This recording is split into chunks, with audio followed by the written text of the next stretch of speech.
ये कहिएगा जो हमारे, मैं ख़ास तौर पे आपसे पंजाब की सूरत हाल के हवाले से जानना चाहूँगी। मजमूई तो हमने सिचुएशन रखी है, अब तो ये पूरे मुल्क का एक मामला बन चुका है। ये कहिएगा जो स्ट्रीट फूड वेंडर्स हैं, जब ये कोई बिज़नेस शुरू करते हैं तो इनको क्या आगाह किया जाता है फूड सेफ्टी स्टैंडर्ड्स के हवाले से? क्या लेजिस्लेशन है, पेनल्टीज़ क्या हैं अगर ये वायलेशन करते हैं? और साथ ही साथ कोई इंस्पेक्शन एंड मॉनिटरिंग का कोई मैकेनिज्म है रेगुलरली? जी बहुत शुक्रिया मैडम। इस तरह से है कि जितने भी फूड्स के बिजनेस ऑपरेटर्स हैं उनकी लाइसेंसिंग का क्राइटेरिया मौजूद है और उनकी मॉनिटरिंग और इंस्पेक्शंस जो हैं वो रेगुलर बेसिस पे की जाती हैं। इसके साथ साथ हमने ईट सेफ कैंपेन का आगाज़ किया, जिसका मकसद ये था कि आम आदमी के खाने को ढाबा पॉइंट्स के ऊपर जो खाना या छोटी मार्केट्स में बिक रहा है, एक तो उन लोगों की ट्रेनिंग करवाई जाए और उसके साथ साथ जो है उनकी को जो है इंस्पेक्शन का रजीम जो है वो बेहतर किया जाए। ये बिल्कुल जो इस वाक़े की आप निशानदही कर रही हैं, ये बड़ा ही अफसोसनाक वाक़या है और हमें दिली तौर पर इस बात का दुख है।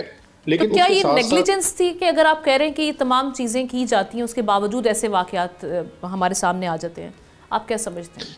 ये कहाँ से नेग्लिजेंस हुई?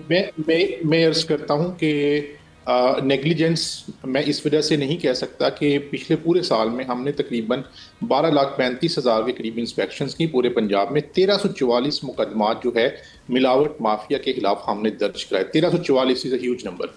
उसके साथ साथ हमने कुछ 6,86,000 किलोग्राम जो है गोश्त जो कि मुज़र सेहत था पूरे पंजाब में, उसको डिस्कार्ड किया।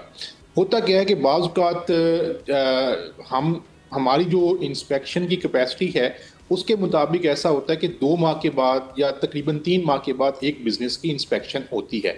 अब जब एक इंस्पेक्शन हम कर चुके हैं तो उसके बाद they feel a kind of कि शायद अब इन्होंने 3 माह के बाद दोबारा जो है वो इंस्पेक्शन पे आना है। तो ये एक ऑपरेशनल कंस्ट्रेंट में इस बात के इंटेंसिटी को या उसकी ग्रेविटी को नजरअंदाज नहीं कर रहा, लेकिन ये ऑपरेशन कंस्ट्रेंट नंबर 1 आपके एंड से अगर अपनी जिम्मेदारी निभा ली जाती है, लेकिन आप ये कह रहे हैं कि वो जो खौफ या डर वो 2-3 महीने के लिए उनको एक छूट मिलती है, उसमें वो समझते हैं कि वो अब कुछ भी कर सकते हैं। अब उसके लिए सर, अब जिन लोगों की वजह से ये वाकयात पेश आए, जो ये ऐसा मुज़र सेहत या कंटेमिनेटेड फूड बेच रहे थे, अब उनके लिए सज़ाएं क्या की गई हैं? उनको क्या पेनल्टीज दी गई हैं? क्या जुर्माने दिए गए हैं? क्या वहाँ पे सील कर दिया गया उनकी दुकानों को या ठेलों को?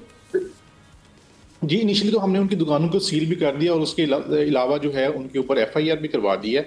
जो कंसर्न टीम थी उसका जो फूड सेफ्टी ऑफिसर है उसको भी हमने सस्पेंड कर दिया है और जो कंसर्न ऑफिसर है डिप्टी डायरेक्टर उसको भी वहाँ से हम ट्रांसफ़र कर रहे हैं। तो ये मेजर्स तो अपनी जगह पे मौजूद हैं। एक मैं आपकी तवज्जुह से एक गुजारिश करना चाहूँगा ऑनरेबल कोर्ट से कि जहाँ पे मिलावट के हवाले से जब हम FIR करते हैं तो बेल लेने में कम से कम थोड़ा सा उनको ड्यू डेलिब्रेशन करनी चाहिए कि ये 1344 FIRs जो हैं ये मिलावट माफिया के खिलाफ हैं। ये ऐसे लोग हैं जो इस तरह के मुज़र सेहत खाना बेचने की कोशिश कर रहे हैं या उसके अंदर अडल्ट्रेशन कर रहे हैं या उसके अंदर एक्सपायर्ड चीज़ों का जो है वो इस्तेमाल कर रहे हैं, तो वो ज़रूर उसको ड्यू डेलिब्रेशन करें और इस तरह के लोगों को जो है वो बेल नहीं दें। तब हम जाके इस तरह के मामलात को रोक सकते हैं। और दूसरा मैं आपके तवज्जुह से ये भी गुजारिश करूँगा कि हमारी ऑपरेशनल कैपेसिटी को इन्हेंस करने के हवाले से भी हम काम करें ताकि हम अपनी इंस्पेक्शंस की फ्रीक्वेंसी जो है वो मज़ीद बेहतर कर सकें। और दूसरा इसके अलावा ये कि हमारा टोल फ्री नंबर 1223 मौजूद है। सिटीजन्स की भी एक तरह से शहरी होने के, ज़िम्मेदार शहरी होने के निस्बत से जो है ना वो एक ज़िम्मेदारी बनती है कि अगर कहीं पे भी वो देखें कि सब स्टैंडर्ड फूड बिक रहा है, अडल्ट्रेटेड फूड कोई बंदा बेचने की कोशिश कर रहा है, दूध के अंदर मिलावट करने की कोशिश कर रहा है या गोश्त के अंदर जो है वो मतलब सब स्टैंडर्ड उसको बेच रहा है, तो 1223 पर हमें इतला करें। हमारी 1223 पर इतला कीजिए जी, उसके ऊपर हमारी कंप्लेंट जो है वो पूरा कंप्लेंट रिड्रेसल का मैकेनिज्म जो है वो मौजूद है। और एक्टिवली ये कंप्लेंट्स जो हैं इन पे फिर हम देख रहे हैं कि एक्शन लिया जाता है। जी उनके ऊपर एक्शन लिया जाता है। हमारी जो सेटिस्फेक्शन कंप्लेंट्स का है वो 90% से प्लस है। तो इट मींस कि जब भी कोई कंप्लेंट किसी सिटीजन की तरफ से आती है हम उसको रीच आउट करते हैं। हमें इस वाक़े का बहुत अफसोस है। हमने अपने तौर पर तमाम वो मेजर्स दिए हैं और इंशाल्लाह हम जो है मज़ीद भी अपनी टीम्स की जो रेगुलर इंस्पेक्शंस हैं इन स्मॉलर फूड पॉइंट्स की उसको इन्हेंस करेंगे। सब्सक्राइब करें और बेल दबाएं ताकि कोई खबर रह न जाए।